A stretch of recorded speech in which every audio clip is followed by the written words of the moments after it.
It is the holiday season, and here in New York, nothing says Christmas quite like Macy's. So today, let's talk about the history of food in the Macy's Thanksgiving Day Parade. For millions of people, both in America and around the world, the official kickoff for the holiday season is, of course, the Macy's Thanksgiving Day Parade. For the past couple of years, it's had between 22 and 23 million viewers of its live broadcast. That's probably why it's such a big draw for brands, both food brands and otherwise. Food is hugely important in the parade, and I don't just mean the meal you eat after it. In the 2019 parade, almost 20% of all the objects were food or food brand related. When you think of the parade, you probably think of two separate elements. One are the floats. These are the car-like structures that actually drive along the route and typically have celebrities on them and children dancing and singing. And second are the sculptural balloons. Now these balloons have become pretty much the signature of the parade. They're frequently colorful, bright characters and mascots of brands that you know and recognize. And recognition is important. If you have a character people know, like the Pillsbury Doughboy, you can have a balloon. But if you don't, you might not be allowed in the parade. In fact, the Honey Nut Cheerios Bee was almost rejected from the parade in the late 90s due to a lack of personality. The other option? Floats. Restaurants and food brands like Domino's Sugar, Wendy's, and Cracker Barrel have opted to create floats instead, like this one, which features pies the size of kiddie pools. The parade started in 1924.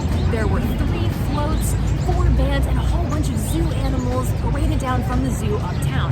What was missing, of course, was the balloons. That didn't come about for a couple more years, until 1927. Then in 1928, they started a new policy. Instead of just releasing the helium, folding them up, and putting them away until next year, they released them up into the air. Anybody who later found one of the balloons after it had sunk back down to the ground could return it to the store for a prize. And I bet you're thinking, wow, that seems like a terrible idea. I can think of lots of ways that could go wrong. Well, you're right. All of those things happened. All of the things that could go wrong went wrong. Planes were hitting them. Pilots were colliding with them. They fell on small children. All of the things that you would expect. So after a couple years, that process got extinct. So we've got the balloons, we've got the floats. Now let's get on to the food. Food didn't enter the parade until the 1940s with the addition of the ice cream cone. It was a classic ice cream cone, 3 scoops, all different flavors, and nothing particularly big or flashy. But even that only lasted a few years before it got flipped upside down and repurposed as a gnome. In addition, there were a few lollipops and candy canes, things that were nice and happy and festive, but nothing like the big branded balloons that we know today. That didn't happen until the 1980s when 2 brands decided to make the jump and create balloons based on their most iconic characters, the Nesquik Bunny and Ronald McDonald. Since his debut in 1987, Ronald McDonald has appeared almost every single year, making him one of the top 3 most frequent characters in the parade. To learn more about the parade and its history, I went to the warehouse in New Jersey where all the new items for the parade are constructed every year. The design studio itself actually has a pretty sweet history.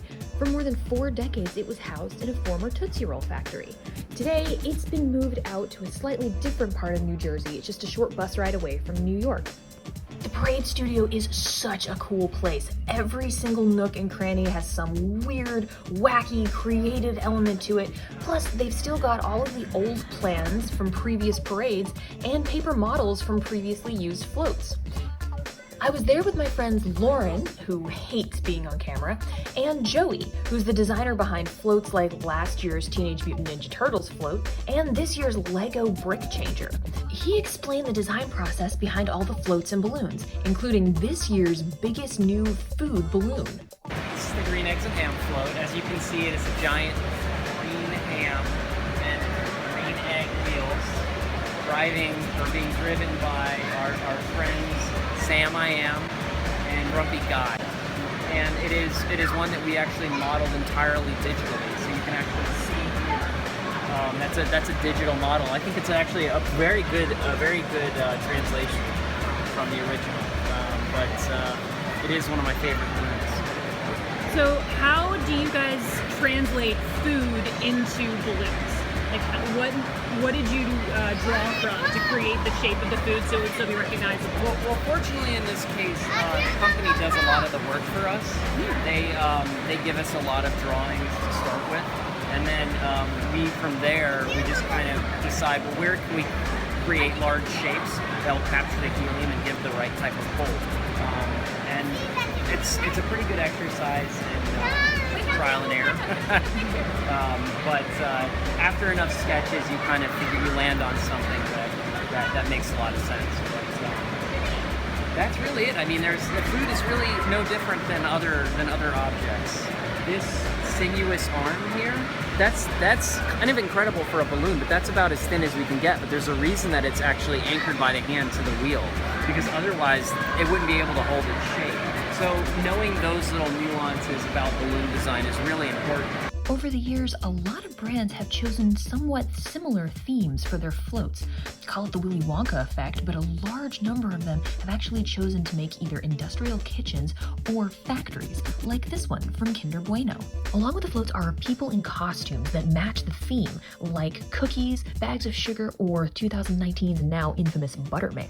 Another popular theme? Gingerbread houses, along with retro-style 1950s cafes.